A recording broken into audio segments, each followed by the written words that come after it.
Hello dear viewers, and welcome back to the ancient dwarven hold of our ancestors. Today we are going to talk about the timeline of Warcraft. And why are you doing that, old dwarf, you ask? Well, I have several comments from people who are unsure about certain events in the overall time frame of Warcraft, especially when I'm talking about old gods and ancient troll empires and such. So I decided that it might be an idea to talk about the timeline of Warcraft, but split it into different areas in a series of videos so that it might be easier to follow. Now, that is actually quite the task, you might question, and a good reason for doing so. But rather than going blow by blow with every event that I can possibly find in a great long timeline, I'll be going with an abridged version, which is basically mostly the key moments and events that I think are worth noting and having a quick chat about. I won't go into spheres of power in the universe and the rise of demons and silly things and all that, just events in Warcraft itself, of the world of Azeroth mainly, but with some additional information about the homeworld of the Orcs, Draenei / Outland, and Argus, the homeworld of the Draenei. Basically, if you want a timeline of the main events in Warcraft history, then this and the following videos are for you. Today, we will be talking about the earliest era on Azeroth, leading up to the Sundering. Please bear in mind that any dates given are rough estimates and not 100% accurate, and those given are in years before Year Zero, being the opening of the Dark Portal. In the beginning, there was a world known as Azeroth, containing a mighty world soul. It features a singular supercontinent known as Kalimdor. Azeroth is ruled over by the chaotic powers of the elements, water, fire, earth and air. They roiled about the place, fighting each other and being rather chaotic. At some unknown time, the old gods, Cthulhu, Yogg-Saron, Ysera and N'Zoth, land on Azeroth from the dark of space, sent by the Void Lords.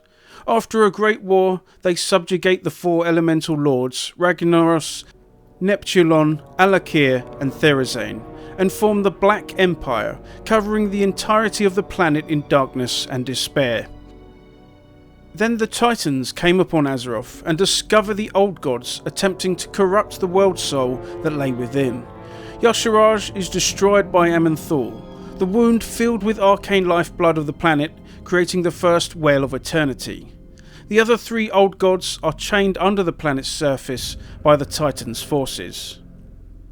Life on Azeroth is seeded by the Titan Keepers, as the Titans themselves depart in search of more world souls. After defeating the great monstrosity of a proto-dragon, Galakrond, the Keepers bestow a portion of the Titan's power on each of the 5 dragon aspects: Alexstrasza the Lifebinder, Neltharian the Earthwarder, Ysera the Dreamer, Maelagos the Spellweaver, and Nozdormu the Timeless One. So dear viewers, all of these events I have so far covered did not have any dates, as we're unsure of the exact timeline, but they did occur in that sequence. It was a time of myth and legend. The following events are roughly dated, with the number of years being before the opening of the Dark Portal by Medivh, which is Year Zero. The Primal Incarnates, dragons who refuse the Titan's power, rebel against the dragon aspects and are defeated and imprisoned in the Dragon Isles. The Troll race, one of the first new sentient races of the world, creates a vast empire over Old Kalimdor, which at the time was a single landmass. They defeat a resurgent old god force in the Troll-Akir War. Yogg-Saron creates the Curse of Flesh, which begins affecting various Titan forces. Ironforge Vykrul become Vykrul, eventually leading to the human race. The Mogu become flesh, and soon the Thunder King Lei Shen rules over all of the tribes. Hosen, Jinyu and Pandarians appear in the Vale of Eternal Blossoms, in what would later become known as Pandaria. Lei Shen becomes Emperor of the Mogu and enslaves these races. A group of dark troll humanoids settle on the shores of the Well of Eternity and slowly change into the Night Elves, known as the Kaldorai. They learn to use magic to cast powerful spells and build a great civilization. On the Draenei homeworld of Argus, Sargeras, the fallen Titan, and Lord of the Burning Legion, corrupts the majority of the Eredar race. The prophet Velen and other Eredar that reject the Legion escape on the Naruu vessel, the Genedar. They are named the Draenei, or the Exiled Ones. Mogu Emperor Lei Shen tries to siege the Forge of Origination in Uldum and is destroyed by the Tol'vir, activating the immense power of the Forge. Uldum is turned to deserts in the aftermath.